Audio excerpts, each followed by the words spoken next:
नमस्कार. दैनिक देशोन्नतीमध्ये आपलं स्वागत आहे.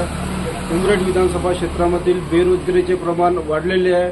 त्याबद्दल त्यांचे प्रश्न बेरोजगारीचे प्रश्न कसे सोडवणार त्याबद्दल माजी जीप सदस्य आनंदरावजी खडसे साहेब त्यांची आपण प्रतिक्रिया घेऊया. सर, आपण काय बरोबर व्यक्त करू शकतो बेरोजगारी संदर्भात? महाराष्ट्रामध्ये उमरेड विधानसभा क्षेत्र आहे आणि या उमरेड विधानसभा क्षेत्रामध्ये यामध्ये शिक्षण क्षेत्रामध्ये अनेक कॉलेजेस या ठिकाणी उपलब्ध आहेत आणि या ठिकाणी MIDC सुद्धा आहे, पण त्या फार मोठ्या प्रमाणात असल्यामुळे इथल्या बेरोजगारांना काम मिळत नाही. इथला बेरोजगार युवक हा पुणे, मुंबई किंवा इतर राज्यामध्ये जाऊन नोकरी करतो आहे. येथील बेरोजगारांची संख्या दिवसेंदिवस वाढत आहे आणि त्यामुळे इथल्या लोकांवर उपासमारीची वेळ आली आहे. काही शेतकरी तर आत्महत्या सुद्धा करत आहेत.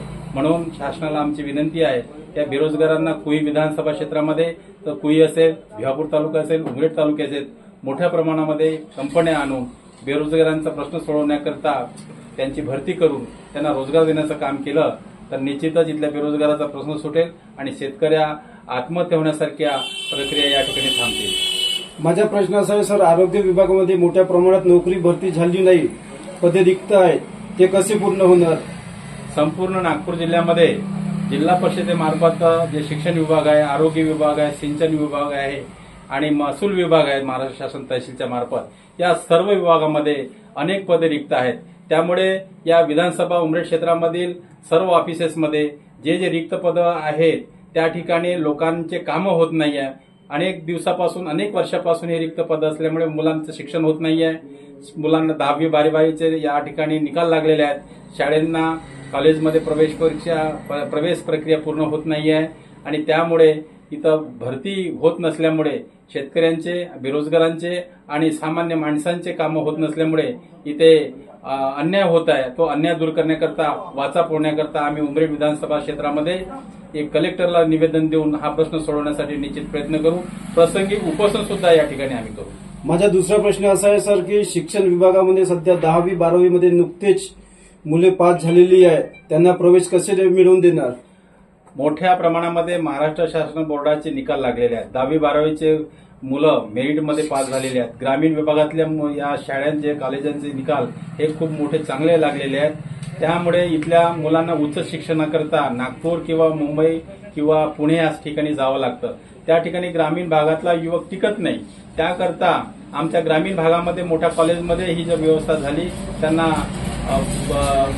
त्यांचा प्रवेश होण्याकरता कॉलेजांना प्रवेश परमिशन जर मिळाल्या तर आमचे विद्यार्थी याच ठिकाणी शिकतील, उच्च शिक्षण घेतील आणि त्यामुळे इथला प्रश्न सुटेल असं मला या ठिकाणी वाटतं. त्यासाठी आम्ही कलेक्टरच्या मार्फत महाराष्ट्र शासनाला, आपण शिक्षण विभागामार्फत आम्ही न्याय मागू आणि त्यांची प्रवेश प्रक्रिया पूर्ण करण्यासाठी पूर्ण आम्ही मदत करू. माझा तिसरा प्रश्न असा आहे की शेती हंगामात सुरुवात होत आहे. बी बियाणे, खते यांना मिळत नाही व कृषी आधारावर कृषी अधिकाऱ्याकडून मार्गदर्शन होत नाही. त्याबद्दल आपलं थोडं मनोगत. पूर्ण भारत देश हा कृषी प्रधान देश आहे आणि इथली जी अर्थव्यवस्था ही कृषीवर आधारित असल्यामुळे शेतकऱ्यांचा प्रश्न सोडवणे अत्यंत महत्वाचा आहे. दरवर्षीची नापिकी किंवा पूरपीडित किंवा अति पाऊस झाल्यामुळे किंवा दुष्काळ पडल्यामुळे शेतकऱ्यांना पिकत नसल्यामुळे आणि शेतकऱ्यांना उत्पादन होत नसल्यामुळे, शेताला भाव मिळत नसल्यामुळे इथे उपासमारीची वेळ आणि शेतकऱ्यांना आत्महत्या करण्यासारख्या वेळ या ठिकाणी होत आहे. बँकेचे कर्ज सातत्यानं वाढत आहे. कर्जमाफी होत नसल्यामुळे शेतकरी मोठ्या प्रमाणात आत्महत्या करत आहे. परंतु सरकारला आमची विनंती अशी आहे की शेतकऱ्याला कुठल्याही बी बियाणाचा पुरवठा पूर्णपणे झाला पाहिजे. त्याचप्रमाणे खते त्यांना वेळेत उपलब्ध झाले पाहिजे आणि कृषी तज्ज्ञाकडून, कृषी विभागाकडून त्यांना जर योग्य मार्गदर्शन होत राहिलं तर आमचा शेतकरी सुखी होईल, शेतकऱ्याला अडचण येणार नाही, हीच आम्ही सरकारला विनंती करतोय.